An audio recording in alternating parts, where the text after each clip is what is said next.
Okay, so in this video, I'm going to continue with question 4 on tutorial sheet 9, and we're up to part II. So a quick recap. In the previous video, we had some data. The population was 252 trading days, and we were given 12. We were able to calculate the growth over 12 days. And from that, we calculated the let's find it, the mean daily rate and the standard deviation for each day as these two values. Okay, and for part II, we're told, assuming that the stock closing price on the 2nd of April, so that's this one, is this. What is the probability that a European call option on the stock with an exercise price of 17 in 63 days will be exercised? Okay, so let's take a look at this problem. So a clean page. So we have a European call option is exercised if the share price rises above 17. Okay, so this is just basic option pricing. If it rises above 17, we exercise. If it doesn't, we don't exercise. And the maturity date is 63 days. This is measured in years, so maybe you should say over 1 year. That's 63 over 252. So hence we want to calculate the probability that the share price ST is greater than 17. But we know that the share price ST follows the distribution. Well, if you take the log of the share price, it is normal distribution.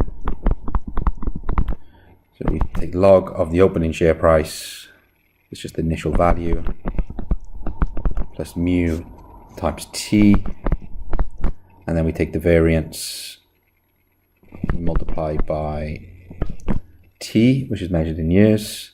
This is from your notes, this is bookwork. See the lecture notes if you're not sure why that's true. Okay, so just taking a step back, we don't know the distribution for ST, but we do know the distribution for the log of ST. So we can take logs of both sides and state something equivalent. Log of ST should be greater than log of 17. Okay, and now we can normalize and calculate some probabilities. We're almost there. So if we normalize, okay, so I'm going to take off the mean and divide by standard deviation. We get the Z distribution. So we do that to both sides. Take off the mean and divide by the standard deviation. Okay, and we know all these numbers. Our starting point was 1520.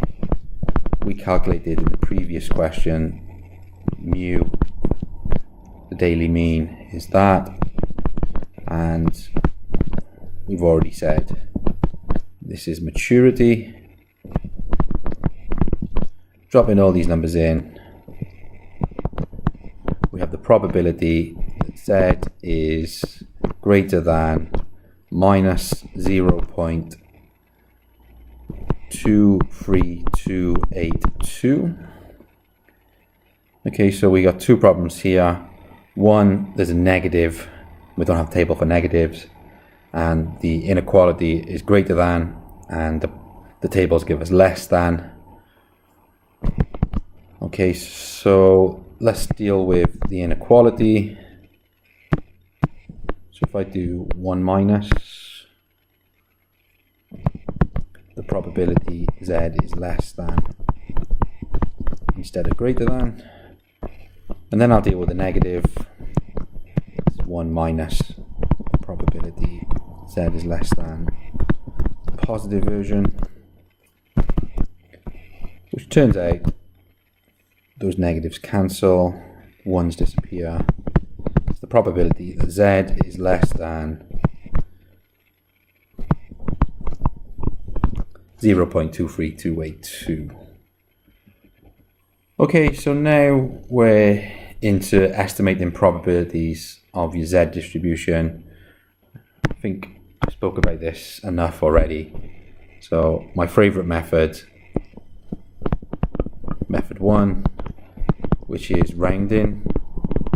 I'm not a big fan of interpolation. What's the point? Just use a computer. So where's the question? The probability the share price is bigger than 17. Oops, I've lost it. Right, it's back on.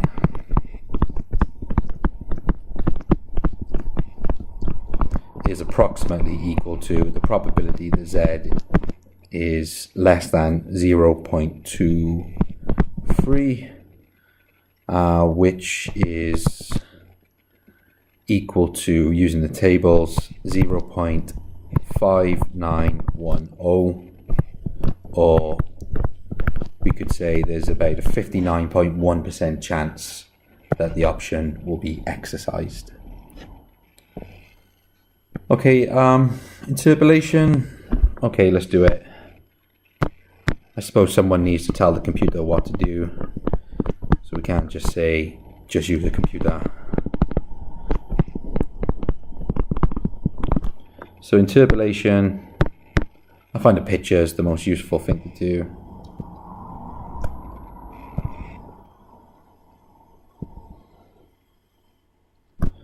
Okay, so we're looking to estimate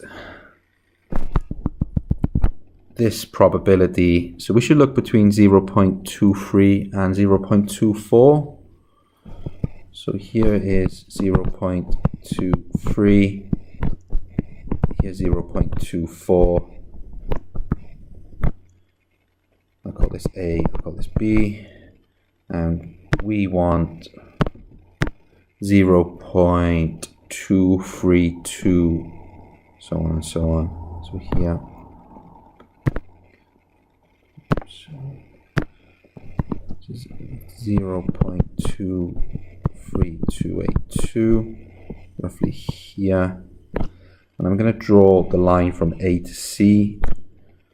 That's what interpolation does. And we're going to use the point on the line. Actually, I'm just going to relabel. I'm going to call this one C, because last time we called this one B. Okay, so we're going to estimate that the point on the curve is approximately that point C. Okay, so the methods for finding the required area is we look at the rate of change of area from A to B, and we say that is the same as the rate of change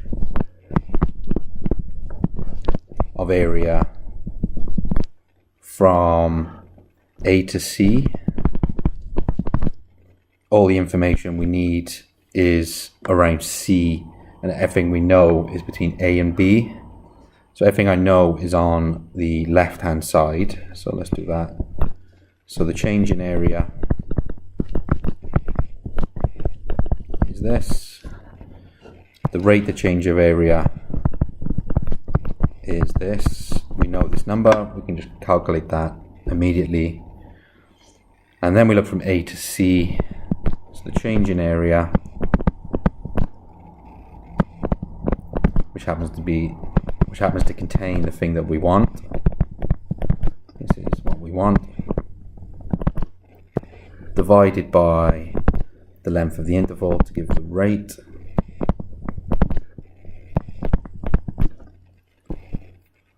Okay, so rearranging, I can just get this on